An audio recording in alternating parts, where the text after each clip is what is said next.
Paano natin tuturuan yung bawat isa? Kumari, sabihin na natin doon sa sinasabi na ganon o ganyan. Kasi ang hindi ako pwede magsalita sa inyo o sa kanila.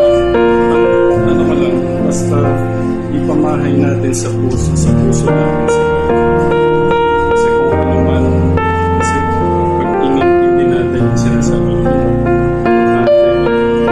hindi naman ang puso natin kasi yan naman yung importante.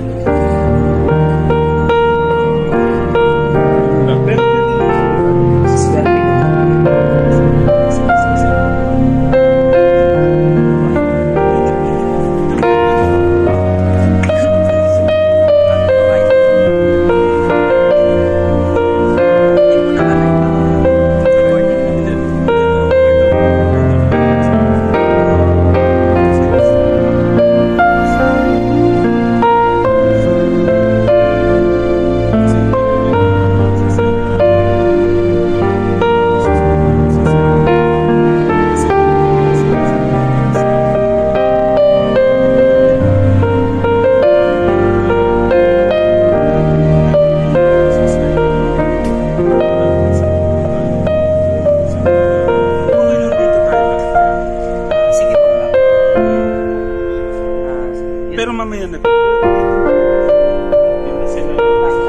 Niyaya po ni Sir Tekram.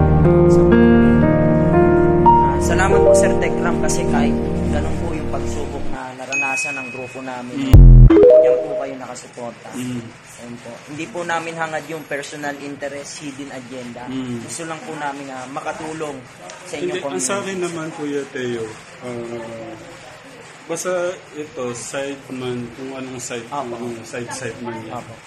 Kung may mga ganun na hindi natin alam ba, ganun, basta dapat, sigat. Pagdasal na lang po yan natin. Yan natin sigat sa puso ng bawat isa. Kasi mas gusto ni God, porque ba hindi ka mahal-mahal, hindi mo mamahalin. Correct. Paano mo tuturuan yung taong magmahal kung walang, diba? Salamat. Hindi ako nag-judge. Hindi ko sabihin. Paano natin tuturuan yung bawat isa? Kumare, sabihin na natin doon sa sinasabi na ganon o ganyan. Kasi hindi ako pwede magsalita sa inyo o sa kanila. Ang ko lang, basta ipamahay natin sa puso natin si God.